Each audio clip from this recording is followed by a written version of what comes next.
आज के भगवद गीता श्लोक क्लास में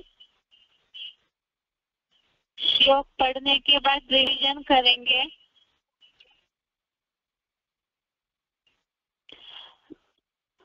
रविवार को 2 अक्टूबर को प्रोग्राम है, इसीलिए कई मधुबनों में शनिवार को संगठन रखा गया है, इसलिए शनिवार को रिवीजन नहीं होगा। जिनके यहाँ शनिवार को संगठन है उनके यहाँ श्लोक और मुरली टेस्ट शनिवार को होगा, और जहाँ पर मधुबन में रविवार को संगठन है वहाँ पर श्लोक और मुरली का टेस्ट रविवार को होगा। इसीलिए ही कल शनिवार को गीता श्लोक क्लास नहीं होगा, सोमवार को सीधा गीता श्लोक क्लास होगा। आज पहले आज का श्लोक पढ़ते हैं, उसके बाद रिवीजन करेंगे।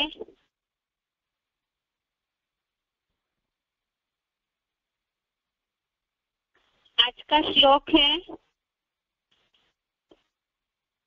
दूसरे अध्याय का 49 नंबर श्लोक, अध्याय सेकंड, श्लोक नंबर 49। श्लोक है दूरेन ह्यवरम कर्म बुद्धि योगा धनंजय बुद्धो शरणम अन्विच्य कृपणा फल हेतवः। श्लोक दोबारा, दूरेन ह्यवरम कर्म बुद्धि योगा धनंजय बुद्धो शरणम अन्विच्य कृपणा फल हेतवः। श्लोक का संधि विच्छेद है दूरेन ही अवरम कर्म बुद्धि योगात धनंजय बुद्धो शरणम अन्विच्य कृपणा फल हेतवः। संधि विच्छेद दोबारा, दूरेन ही अवरम कर्म बुद्धि योगात धनंजय बुद्धो शरणम अन्विच्य कृपणा फल हेतवः। अभी शब्दों का अर्थ देखते हैं।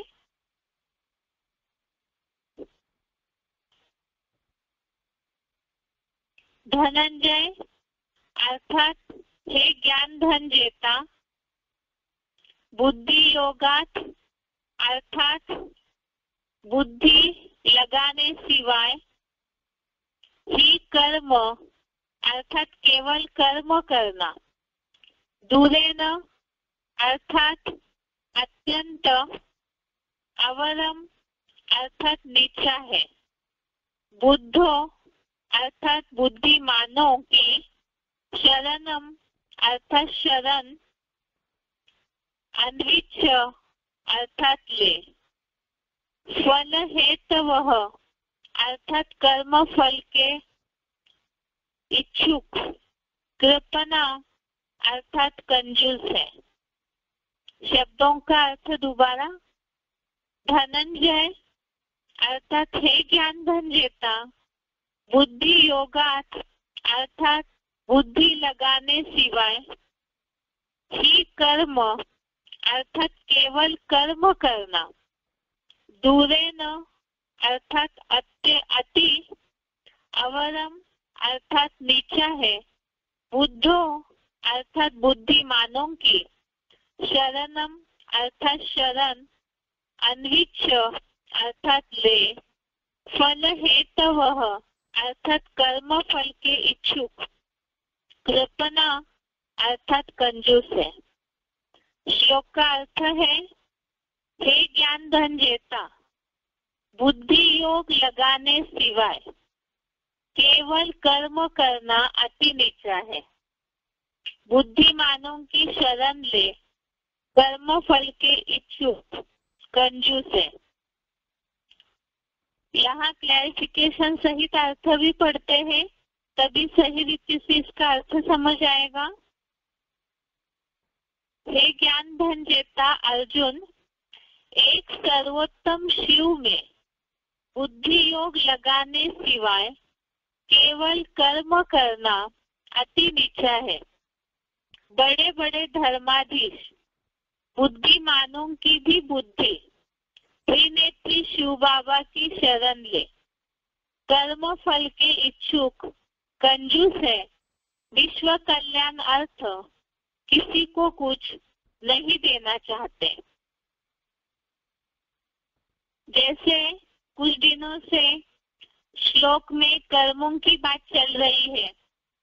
सबसे पहले तो बात हुई इस श्लोक के संदर्भ में, जहाँ भगवान ने अर्जुन को क्षत्रिय है इसलिए युद्ध करने के लिए निश्चय करके उठ खड़े होने बोला, और उसके बाद भगवान ने युद्ध में किन बातों का ध्यान रखना है वो बातें बताना शुरू की। तो सबसे पहले ये बताया कि इस कर्म योग में, अर्थात ये जो कुरुक्षेत्र है, कर्म भूमि है, उसमें श्रीमत के अनुसार ही कर्म करेंगे तो कर्म बंधन नष्ट कर पाएंगे, ऐसे बताया। और उसी के साथ साथ ही आगे और भी ऐसे श्लोक है जिसमें श्रीमत का महत्व बताया कि असंख्य शाखाओं की मतें अनेक है, वेदवाद में लिप्त होने सिवाय दूसरा मार्ग नहीं, ऐसे अविवेकी जन है। तो ये सारी बातें इसलिए बताई ताकि कर्म योग में अर्जुन की बुद्धि युद्ध के समय पुरुषार्थी जीवन में बुद्धि भटक न जाए अनेक मतांतरों में। और उसी के साथ साथ ही जहाँ पर ये बात बताई कि श्रीमत का आधार लेकर के ही कर्म करना है, और उसी के साथ साथ फिर ऐसे न हो कि इस कर्म भूमि में कर्म में ही अटक जाए। इसीलिए साथ में ही जो कर्म ने वाधिका रस पे श्लोक हमने देखा, इसमें बताया कर्म योग में ही तेरा अधिकार है, लेकिन श्रीमत अनुसार जो कर्म करते हैं उसी में ही तेरा अधिकार है।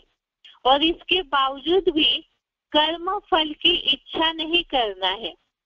ऐसे ही कल के श्लोक में भी ये बात बताई, कर्म फल की इच्छा भी नहीं करनी है, और सफलता असफलता जो भी रिजल्ट निकलता है कर्म का, उसमें भी समान रहना है। और उसके अलावा भी कर्म त्यागी या कर्म सन्यासी नहीं बनना है, कर्म फल का त्यागी बनना है। और इसमें ही और कर्म की बात बताई आज के श्लोक में ही कि परमात्मा में बुद्धि योग लगाने सिवाय केवल कर्म करना अति नीचा है। इसलिए नीचा है जैसे कि मुरलियों में हम देखते हैं, शिव बाबा ने उदाहरण दिया है, आज की दुनिया में जो भी लौकिक दुनिया में लोग हैं जिनके पास ज्ञान नहीं है सही आत्मा परमात्मा का, भक्ति में फंसे हुए हैं, तो वो कर्म ही पूजा है कहने लगते हैं। तो फिर दुनिया में तो सारी दुनिया ही, जितनी भी जनसंख्या है इस दुनिया की, सभी ही कर्मों में लगे हुए हैं। लेकिन उस कर्म के बावजूद भी जिस तरह से उनको निरंतर अपने जीवन में सुख शांति का अनुभव होना चाहिए वो नहीं होता है। इसलिए नहीं होता है, और अगर कोई अपने को सुखी मान भी रहे हैं, बहुत ऐसे हैं जो कहते हैं हमें तो अपने जीवन में कोई दुख नहीं है, लेकिन उनका आधार उनका धन का बल है, उनके पास जो साधन है उस आधार पर वो उसे सुख समझ रहे हैं। लेकिन जब ये साधन खिसक जाएंगे, चाहे धन की ताकत, जन की ताकत, मान मर्तबे की ताकत, जिस आधार पे वो कर्म को महत्व दे रहे हैं, वैसे ही वो ताकत खिसक जाएगी, तो उनका जो कर्मों में बुद्धि लगी हुई है, जो सुख जिसे समझ रहे हैं, वो भी उस दुख में परिवर्तन हो जाएगा। इसीलिए ही कर्म तो करना है, लेकिन भगवत गीता में कर्म करने की, क्योंकि अनिवार्य जो भी कर्म है उपजीविका के लिए, शरीर निर्वाह अर्थ जो कर्म करने हैं वो तो करने ही है, लेकिन उन कर्मों को करते हुए भी पुरुषार्थी जीवन में अवस्था ऊपर नीचे होती है, दुख अशांति की महसूसता होती है। तो इसीलिए ही वैसे न हो तो उसका उपाय बताया है, एक सर्वोत्तम शिव अर्थात जो सदाशिव ज्योति है उनमें बुद्धि योग लगा करके ही कर्म करना है। एक बात तो बताई, श्रीमत अनुसार कर्म करना है। दूसरी बात बताई आज के श्लोक में, एक सर्वोत्तम शिव में बुद्धि योग लगाने सिवाय केवल कर्म करना अति नीचा है। क्यों? जैसे लोग कहते हैं कर्म ही पूजा है, तो फिर गधे का कर्म भी पूजा मानना चाहिए, क्योंकि वो तो दिन भर मेहनत करते रहता है, लेकिन उससे जो रिजल्ट मिलना चाहिए वो सिर्फ मेहनत कर रहा है, लेकिन उसका रिजल्ट कुछ नहीं निकलता है। इसी तरह से दुनियावी लोग देह की या देह भान की पूर्ति के लिए ही केवल कर्म करते रहते हैं, और उसके कारण जो शांति की अनुभूति होनी चाहिए वो नहीं होती।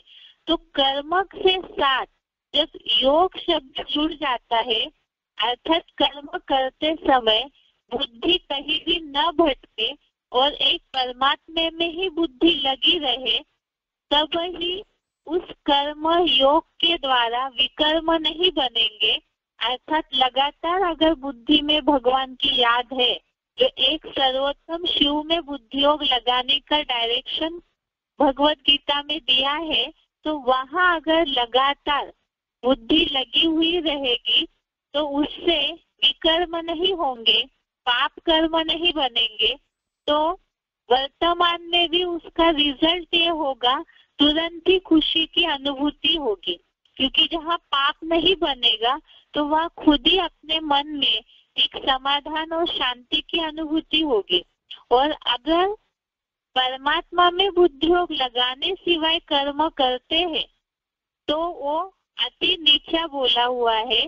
अर्थात कर्म में सभी लगे हुए हैं, लेकिन देहभान का कर्म करते हैं, और आत्मिक स्थिति जो है आत्मा को याद करके परमात्मा में बुद्धि लगा करके जो कर्म करते हैं उसमें देहभान नहीं आएगा, तो देहभान से विकार आते हैं, और विकारों के कारण ही दुख अशांति की निर्मित होती है।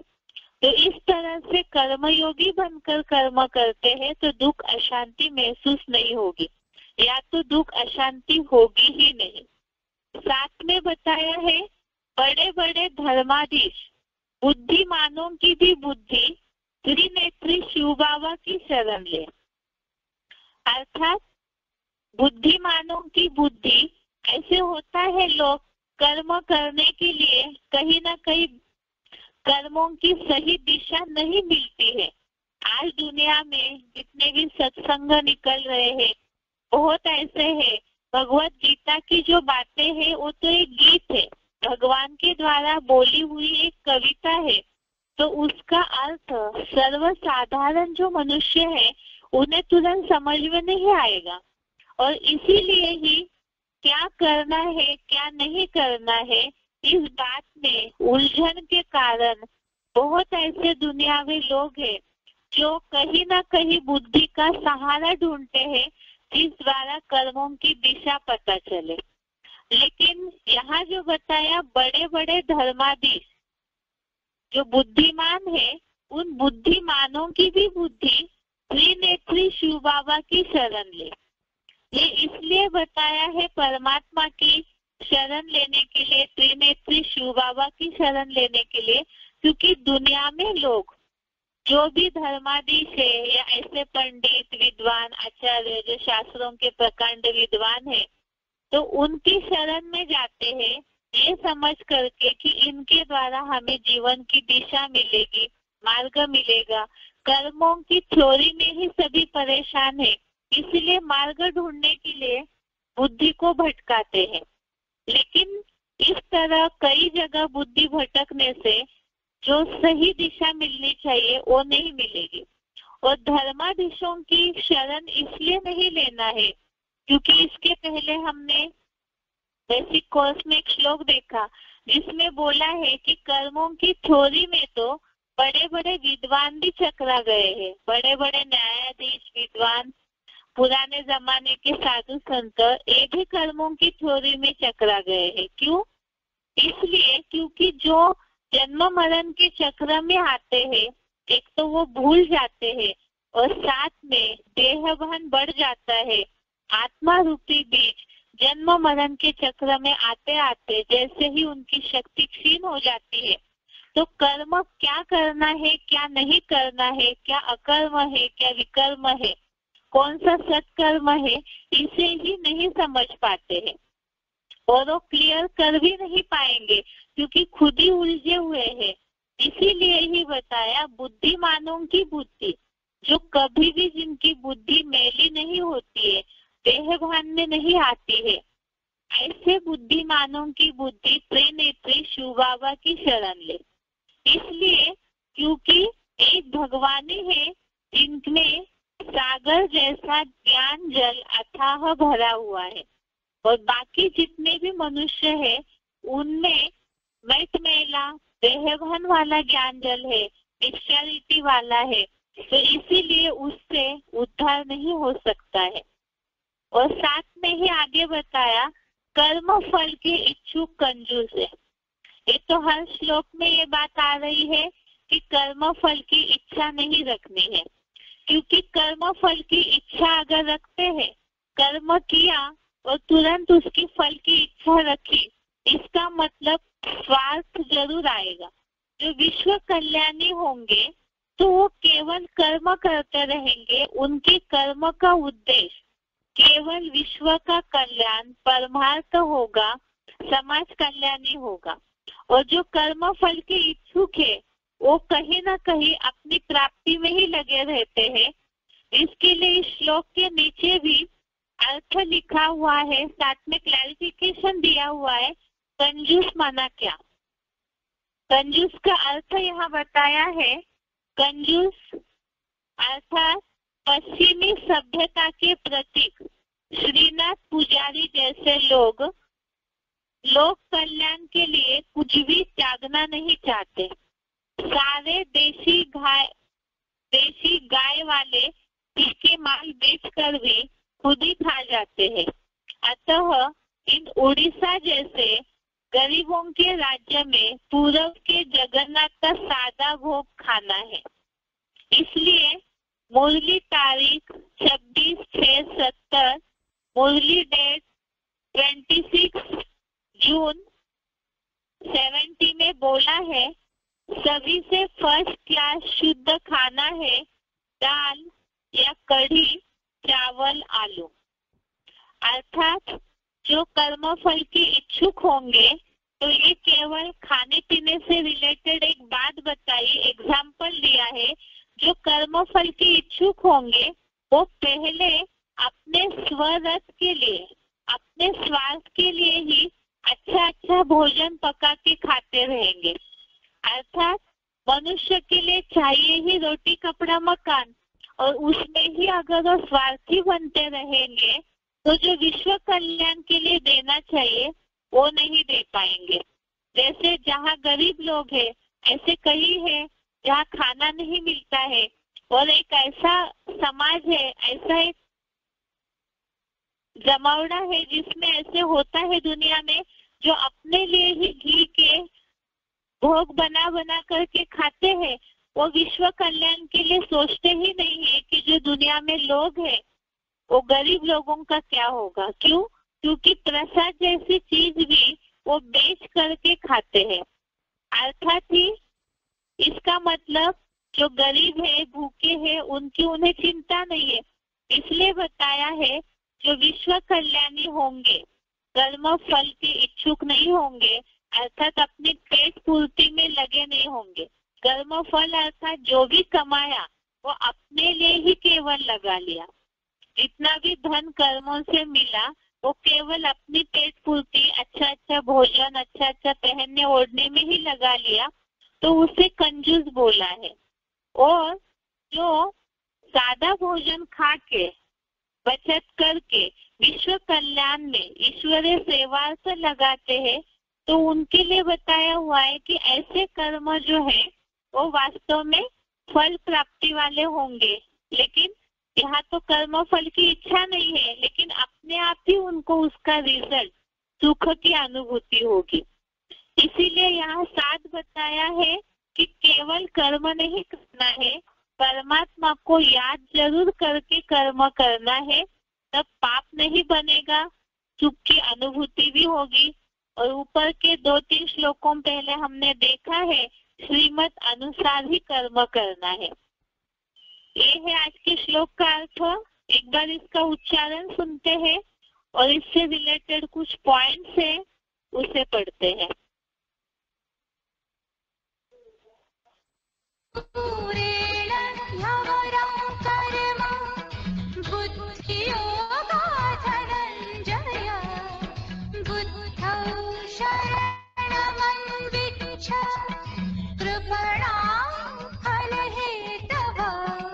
हे ज्ञान धन जेता अर्जुन, एक उच्चतम शिव में बुद्धियोग लगाने सिवा केवल कर्म करना अति नीचा है।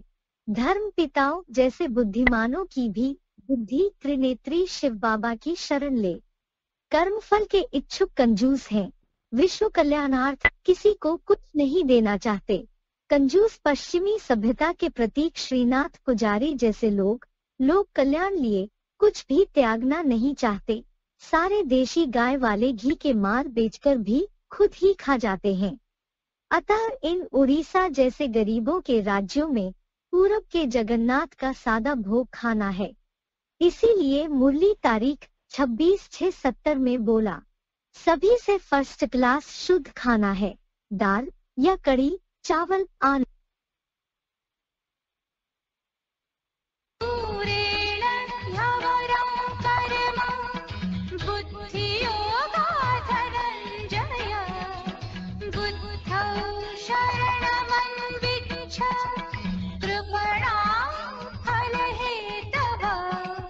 हे ज्ञान धन जेता अर्जुन, एक उच्चतम शिव में बुद्धियोग लगाने सिवा केवल कर्म करना अति नीचा है। धर्म पिताओं जैसे बुद्धिमानों की भी बुद्धि त्रिनेत्री शिव बाबा की शरण ले। कर्म फल के इच्छुक कंजूस हैं, विश्व कल्याणार्थ किसी को कुछ नहीं देना चाहते। कंजूस पश्चिमी सभ्यता के प्रतीक श्रीनाथ पुजारी जैसे लोग कल्याण लिए कुछ भी त्यागना नहीं चाहते। सारे देशी गाय वाले घी के मार बेचकर भी खुद ही खा जाते हैं। अतः इन उड़ीसा जैसे गरीबों के राज्यों में पूरब के जगन्नाथ का सादा भोग खाना है। इसीलिए मुरली तारीख 26/6/70 में बोला, सभी से फर्स्ट क्लास शुद्ध खाना है, दाल या कड़ी चावल आन।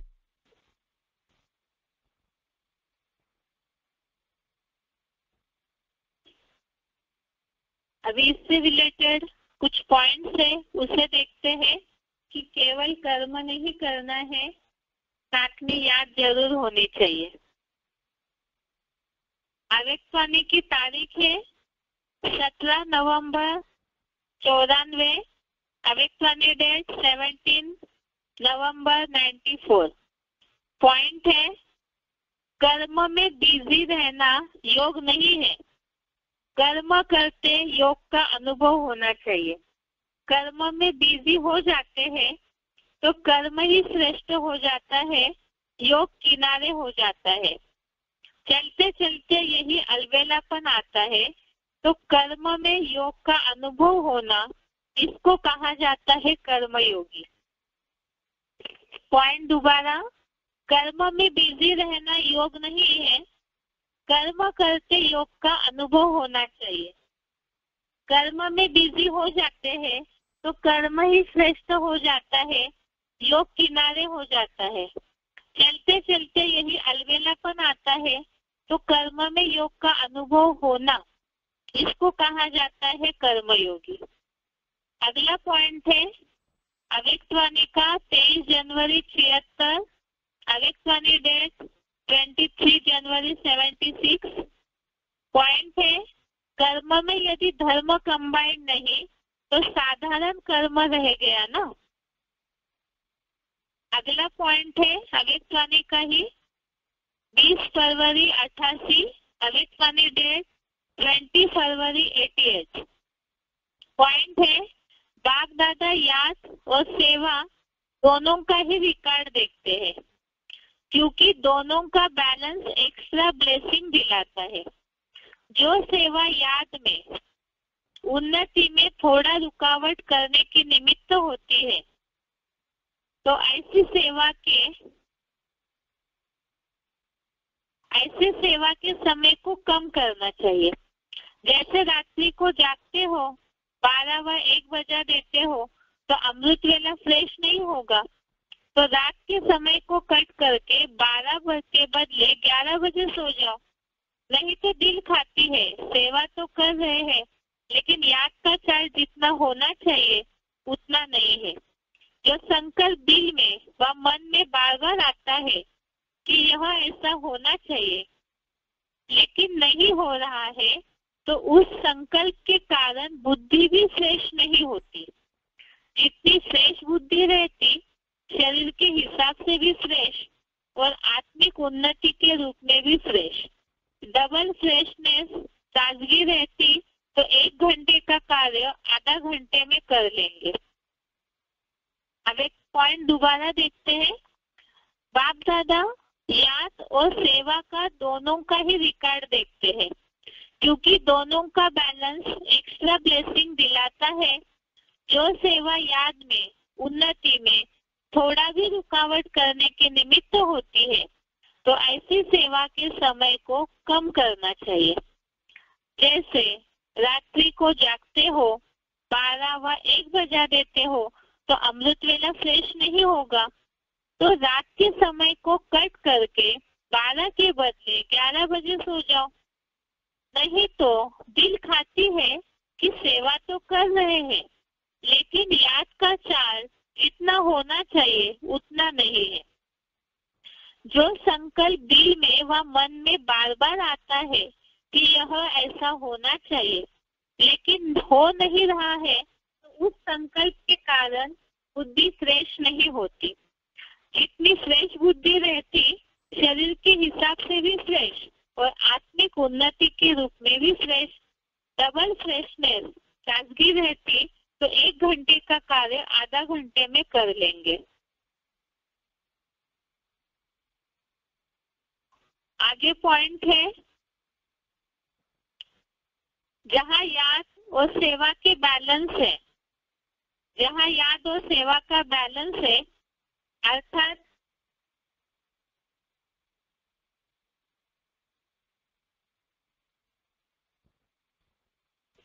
जहाँ याद और सेवा का बैलेंस है अर्थात समानता है, वहाँ बाप की विशेष मदद अनुभव होती है। अवेक्वानी 30/2/88, अवेक्वानी डेट 20 फरवरी 88। अगला पॉइंट है याद में रह सेवा करना, यह है याद और सेवा का बैलेंस। लेकिन सेवा में रह समय प्रमाण याद करना, समय मिला याद किया, नहीं तो सेवा को ही याद समझना, इसको कहा जाता है अनबैलेंस। अवेक्वानी डेट 7 मई 84, अवेक्वानी डेट 7 मई 84। पॉइंट दोबारा देखिए, याद में रह सेवा करना, यह है याद और सेवा का बैलेंस। लेकिन सेवा में रह समय प्रमाण याद करना, समय मिला याद किया, नहीं तो सेवा को ही याद समझना, इसको कहा जाता है अनबैलेंस। ये है इस श्लोक से रिलेटेड पॉइंट्स। अभी आगे रिवीजन देखते हैं श्लोक का इस हफ्ते के लिए। पहला श्लोक है 45 नंबर श्लोक। 45 से 49 श्लोक कल के टेस्ट के लिए। 45 नंबर श्लोक है त्रैगुण्य विषया वेदा निश्चय गुण्यो भवार्जुन निर्द्वंद्वो नित्य सत्वस्थो निर्योग क्षेम आत्मवान। अर्थात हे अर्जुन, वेद 3 गुणों के विषय वाले हैं, यानी रजो और तमोगुणी भी है। तू यहाँ विष्णु लोकीय 3 गुणों से परे, अर्थात 16 कलाओं से भी अतीत मेरे समान सत्व गुण में स्थिर हुआ, सुख दुखादि से द्वंद्व मुक्त व प्राप्ति व उसकी रक्षा रहित बन, क्योंकि योग क्षेमम वहां में हम। अतः देह भान छोड़ सदा काल आत्म बिंदु की स्थिति वाला बन जा। तो इसमें हमने देखा था, जो पहले श्लोक में बताया, जो वेदवाद में लिप्त रहने वाले हैं वो अविवेकी जन है, और इसी तरह से जो वेद जो है वो 3 गुणों के वाले हैं, इसीलिए उनसे परे, अर्थात जो मुरलियों का क्लैरिफिकेशन मिलता है उससे मंथन करके 16 कलाओं से भी अतीत सत्व गुण में स्थिर होने के लिए अर्जुन को बोला। ऐसे स्थिर होने से, क्योंकि जो शिव बाबा के द्वारा गीता ज्ञान अमृत अर्थात क्लैरिफिकेशन मिलता है, उससे जितना मंथन करेंगे उतने रत्न मिलते जाएंगे, और उसकी प्राप्ति से आत्मिक स्थिति में जितना टिक जाएंगे तो द्वंद्व मुक्त और प्राप्ति और सुरक्षा रहित बन जाएंगे। और उसके साथ साथ ही अर्जुन को बताया कि देहभान छोड़ सदा काल आत्म बिंदु की स्थिति वाला बन जा, अर्थात देहभान है तो ही प्राप्ति, उसकी रक्षा, सुख दुख ये सारी बातें आएगी।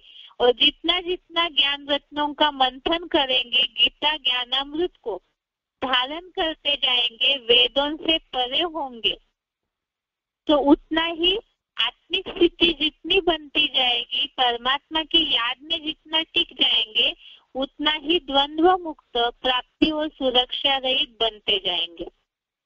आगे है दूसरे अध्याय का 46वां श्लोक, अध्याय 2 श्लोक नंबर 46। श्लोक है, यावानर्थ उदपाने सर्वतः संप्लुतोदके तावान सर्वेषु वेदेषु ब्राह्मणस्य विजानतः।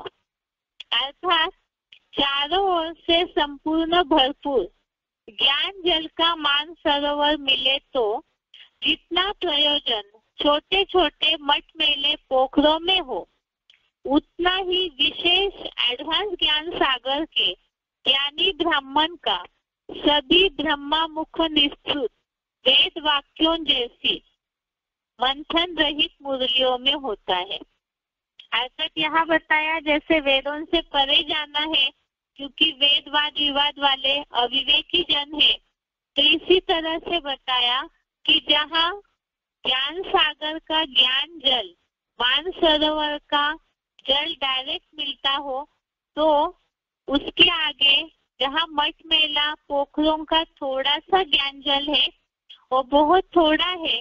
इसी ज्ञान जल की तुलना की है कि एडवांस ज्ञान सागर को, ज्ञान सागर के ब्राह्मण बच्चों को जब डायरेक्ट गीता ज्ञानामृत मिल रहा है, तो मंथन वाली 3rd क्लास मुरलियों का कोई औचित्य नहीं रहता है।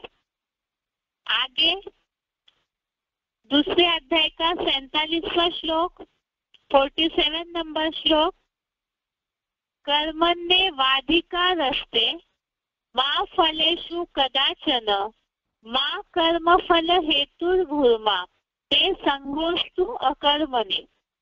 अर्थात तेरा श्रीमत अनुसार कर्म योग में ही अधिकार है, सांसारिक फल में कभी भी नहीं।